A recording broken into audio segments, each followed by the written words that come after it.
多謝代主席。今日嘅辯論係有關政府早前公布嘅醫療改革建議，或簡稱醫療融資方案。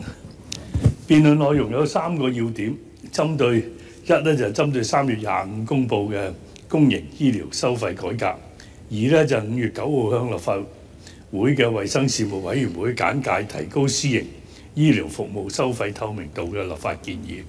同埋3呢醫療保險賠償嘅制度。今日我發言嘅重點係圍繞呢幾個重點去講。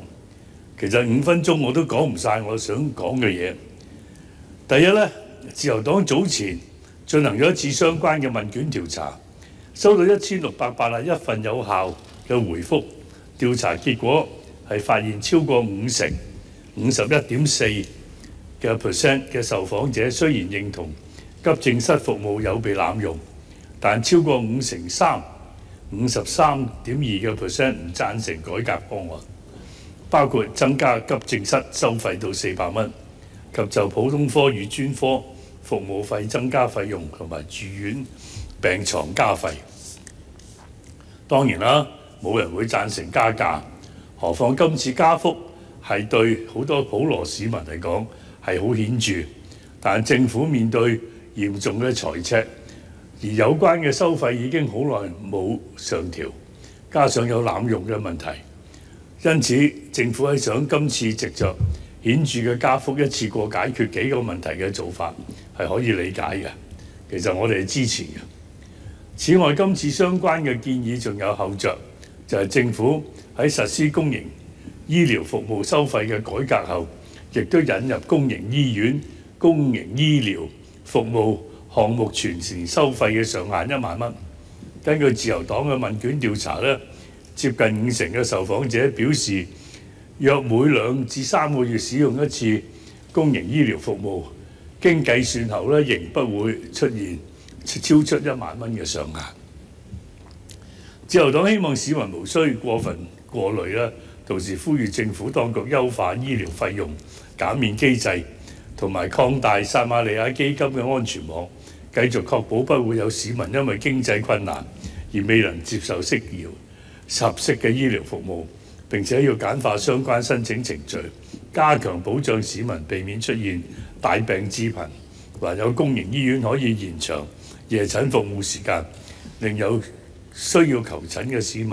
喺時間上更有彈性。第二，政府增加公營私療收費後，公私營嘅收費